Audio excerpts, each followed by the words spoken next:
in what you've done, you are worth waiting for, and you deserve the best. And if that person doesn't want to wait for you, or they're always pressing you this or that, frankly, they're not worth you, and you deserve better than that. So to set your standards high. And I think this is the most important thing of all. If you want to have pure relationships, a pure mind, you've got to have a pure soul. That is the key to it, to go to confession. Go to confession at least once a month. Jason and I, we go every 2 weeks. And I really think it was the power of confession that healed me of all of my sexual sins, and I was able to stay away from that lifestyle because there's such power in that. And I see confession as this. Confession is God's mercy. In that room with that priest is God's mercy. And if you turn your back on confession, you run from confession, it's like you're running and turning your back on God's mercy. So to go and get that clean slate. And I tried everything under the sun to stop living that lifestyle. I was miserable, I hated myself, and nothing stopped me. I tried everything. But the second I did this with God, that's when my life did a 180, and I haven't fallen since then. So if you truly want to live out abstinence, chastity, living a life of purity, you've got to do it with God, or frankly, you won't do this at all, and you'll fall on your face just like I did. So give your lives to God, and he will bless you abundantly for that. Now, where do you go from here? Thank you. So,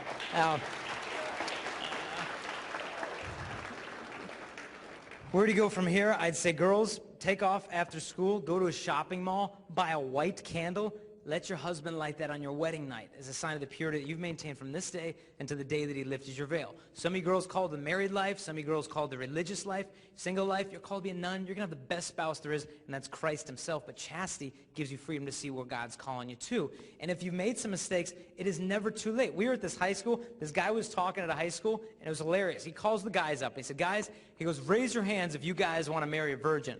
And all the players and all the jocks were, yeah, I want to marry a virgin, yeah. So all the guys had their hands up. And he's like, okay. He said, keep your hands up. And everyone's like, yeah. And he goes, ladies, I want you to look at the guys. And the guy's like, uh-oh. And they said, girls, look at the guys. And next time any of those guys pressures you to do anything sexually, I want you to remind them how important purity is to them. And the guys were like, oh. And he's like, no, keep your hands up, to realize that purity is attractive. And you might be thinking, Jason, look, I'm not a virgin anymore. But ask yourself, am I just a date or am I a soulmate? Am I just a for now girl or am I a forever girl? It's never too late. I know a girl who got abducted in Texas. A guy did disgusting things to her. When he was done with her, he threw her in a latrine in Southern California. Construction worker came, looked in the latrine, the girl's up to her neck shivering in the human waste. And they looked down there and said, my God, who could do this to a little girl? They lower a guy, a fireman in there to pull her out. She sees him coming down. She was scared to death, started to take the human waste, throwing it at the guy. Said, just don't touch me, just leave me here. She'd been so hurt, she didn't know who to trust, and she wanted to literally live in the sewer. And some of us have been so hurt, maybe through sexual mistakes, that we think it is just too late, just leave me here. But I stick my hands out and I say, girl, it is never too late. You still deserve the real kind of love. So girl, get up. Guys, where do you go from here? Guys, I would say, I did a poll of 1,400 girls at a high school. And I had them vote on how many of them thought if a guy practiced chastity in high school that would be undeniably attractive.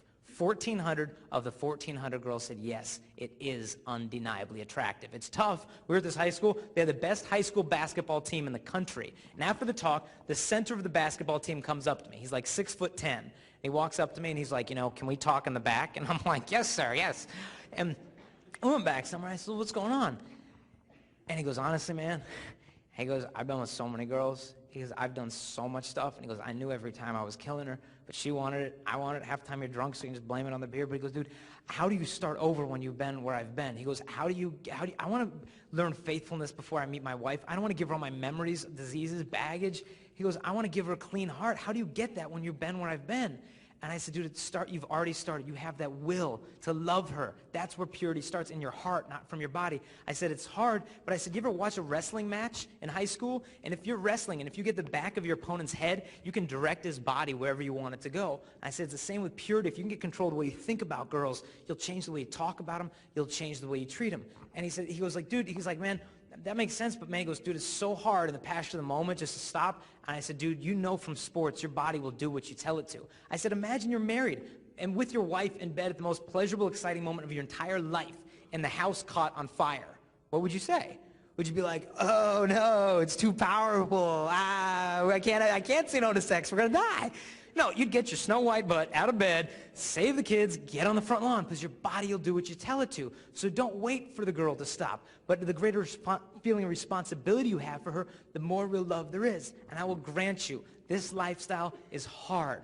But realize that purity is a gift from Jesus. We have to ask him of it, and he'll give it to us. If you want it, as Crystalina said, come to confession. Don't be all vague with the priest and be like, Father, forgive me. I kicked my sister's cat in the living room 7 times, and I did some stuff with my girlfriend. Priest be like, what? I go, stuff. My girlfriend, stuff. Be specific. It's not like you'll say, Father, forgive me. My girlfriend, I did this. And the priest will be like, you did what? I've never even heard of that. Is that even physically possible? What is that? Get out. No, he's heard it before. And then if that priest tells anyone in the world what you said in confession, he is excommunicated for breaking the seal of the confessional. And you may think, well, dude, I know this priest. I don't want to tell him. You could go to a different parish. I asked a priest once, what do you think of young people you know who come to you? You thought highly of them, and you found out that they made these mistakes. What do you think of them? He said, actually, I have such admiration of them for their courage and their humility to approach confession. I look up to that in them. And so realize to come to confession. Secondly, to come to the Eucharist, which is the fountain of purity. We go to Mass every day of the week because the purity that you get from the Eucharist doesn't take away your hormones, but it gives you love. So become intensely Eucharistic. Thirdly, and this is huge, devotion to Our Lady. This thing is the rosary, all right? It is the bomb, okay? Do you know when the atom bomb was dropped on Hiroshima, you know how many people lived in a 1-mile radius? 8 guys. These 8 guys lived 8 blocks from where the atom bomb went off. The wave of heat ripped through the city, and all that was left of people was their shadows, because the wave of heat would hit you, incinerate you, then leave on any standing structures the outline of where your body had been. It's all that was left of people except for these 8 guys who lived 8 blocks from where the bomb went off. And a total of 200 scientists came to examine these guys, found out that none of them had even been exposed to a trace of the radiation. This last weekend I was reading about a nuclear engineer for the Air Force and Navy said that at the point where their house was, the wave of heat would have been between 20,000 and 30,000 degrees Fahrenheit at a pressure of 600 pounds a square inch flying through the air. They said that it is physically, scientifically impossible to survive, and the guys didn't have a trace of radiation. Doctors, atheists, agnostics couldn't figure it out. They asked the guys, what do you think it was? And the guys said, well, it's pretty easy. They said, the only reason why this house is standing as opposed to all around it is this is the house we pray a rosary in every single day. And if Our Lady can hook us up like that, I mean, as a guy, you look at the pornography, it takes like 20 seconds to look at it, then it takes like 20 years to forget what you saw. And for me, it was devotion to Our Lady that cleansed that stuff out of my head so I could properly look at a girl. So we have brought hundreds of rosaries to give out for free to you guys. We have brought hundreds of miraculous medals. Mother Teresa called these things spiritual bullets. You know, married people wear rings to remind them to be faithful. We wear these to remind us to be pure. So we brought hundreds of those, and we got a bunch of other little schnick-snacks to give to you guys for free afterwards, too. One is I wrote a little book called Pure Love, and so everybody gets a copy of Pure Love. That's going to be on both sides. We also made these little catalogs. If you don't get everything else, there's catalogs here. They got like books and tapes and jazz.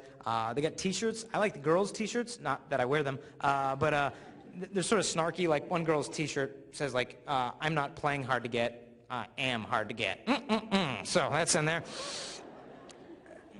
Then we made these little abstinence commitment cards. It's sort of like an ATM card, but you can't get any money out of it, sort of like mine. But you can sign it, you can date it. My friend got one of these in high school, met him in college. He was in high school, said, yeah, I'll save myself my bride, that's cool. Signs it, dates it, put it in his wallet.